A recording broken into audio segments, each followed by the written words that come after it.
Bir peyğəmbər düşün, onun özü və oğlu arvadını başqasına bacımdır deyə təqdim etsin. Bu hansı peyğəmbərdir? Bu İbrahim peyğəmbər və onun oğludur. İbrahim peyğəmbər də və onun oğlu da eyni padişaha arvadlarını qorxudan bacımdır deyə təqdim ediblər. Bu harda keçir?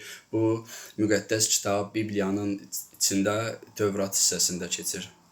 Bu Tövratın yaradılış bölümü 26-cı fəsildə başlayıb oxuya bilərsiniz. İlk öncə bunu deyim ki, burada yaradılış 12, 10 və 20-ci ayələr arasında İbrahim peyğəmbər Misir padişahına, yəni Firavuna öz arvadın bacısı kimi təqdim edib qorxudan.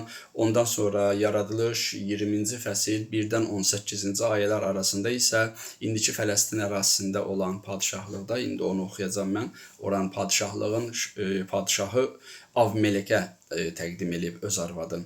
Və ondan sonra İbrahim peyğəmbərin oğlu da öz arvadını bacısı kimi təqdim edib. Bu da keçir yaradılış 26-cı fəsil 1-ci ayədən başlayıb oxuya bilərsiniz. Deməli, yaradılış 26-cı fəsil 1-ci ayə. İshak və Avmelek. İbrahimin yaşadığı dövrdə olan aclıqdan başqa ölkədə daha bir aclıq oldu. İshak Gerara Filistlilərin padişahı Avmelekin yanına getdi. Yəni, həmin bu Avmelekdir ki, İbrahim peyğəmbərin də arvadına, yəni gözəl olduğu üçün gözü düşür və o İbrahim peyğəmbər öz arvadın bacısı kimi Avmelekə təqdim edir. Sonra davamını oxuyaq. Rəbb ona görünüb dedi, Misrə getmə, sənə söylədiyim ölkədə məskən sal.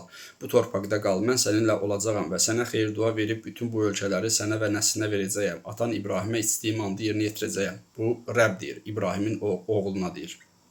İshaka. Nəslinin göydəki ulduzlar qədər çoxaldacağam və bütün bu ölkələri nəslinə verəcəyəm. Yer üzünün bütün millətləri sənin nəslinin vasitəsilə xeyir dua alacaq. Çünki İbrahim sözümə qulaq asıb, mənim buyruğuma, əmrlərimə və qaydalarıma və qanunlarıma əməl etdi.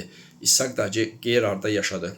O ölkənin sakinləri İshakın arvadı barədə soruşanda bu mənim bacımdır dedi. Çünki mənim arvadımdır deməyə qorxdu. O özünə dedi, yoxsa Rivqadan ötürü bu yerin adamları məni öldürərlər. Rivqa görünüşcə çox gözəl idi. Və burada göründüyü kimi yaradılış 26-cı fəsil 7-ci ayədə həmin bu adam öz arvadını bacısı kimi padişaha təqdim edir. Bu da keçir, başqa yerdə də keçir, 26, yaradılış 12, 13 və 12-ci fəsil 13-cü ayə, 20-ci fəsil 2-ci ayədə də bunun eynisini İbrahim elib, bunun atası. Yəni, İshakın atası İbrahim peyğəmbər də eyni bu Avmelekə arvadını təqdim eləyib bacısı kimi, indi də İbrahimin oğlu öz arvadını bacısı kimi təqdim eləyir, çünki gözəl olduğu üçün qorxub ki, bunu öldürərlər. Ardını oxuyaq. Deməli, İshak orada uzun müddət qaldı. Bir gün Filistlilərin padişahı Avmelek pəncərədən baxıb gördü ki, İshak arvadı Rivqanı əzizləyir. Avmelek İshakı çağırıb dedi, o ki, sənin arvadındır, bəs niyə onun barəsində bu mənim bacımdır dedin? İshak ona dedi, çünki istəmədim ki, ondan ötürü ölüm. İshak burada nə deyir? Avmelek bu Filistlilərin padişahı çağırır bunu. Bu da keçir yaradılış 26-cı fəsil 9-cu ayədə. Deyir, bəs sənin bu bacın, mənə deyirsən bacımdır, amma sənin arvadındır. Burada da İshak deyir ki, ondan ötürü ölümdən qorxdum. Qorxdum ki, ondan ötürü məni öldürərlər. Avmelek dedi, bu nə işdir başımıza gətirdin? Az qalmışdı ki, xalqdan biri sənin arvadınla yatsın. Beləcə bizi günaha batıracaqdın. Bu da keçir 26-cı fəsil 10-cu ayədə. Avmelek dedi, bu nə işdir başımıza gətirdin? Sual verir. Az qalmışdı ki, xalqdan biri sənin arvadınla yatsın. Yəni, cinsi əlaqədə olsun. Cinsi əlaqədə olsun.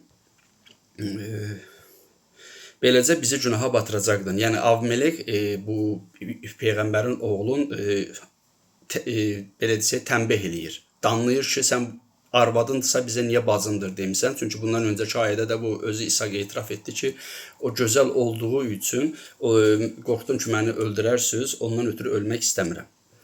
Sonra İshak o torpaqda toxum əkdi və o il 100 qat məhsul aldı. Beləcə Rəbb ona xeyir dua verdi. Ardında oxumuram. Kim istəsə yaradılış bölümün 26-cı fəslini açıb oxuya bilər.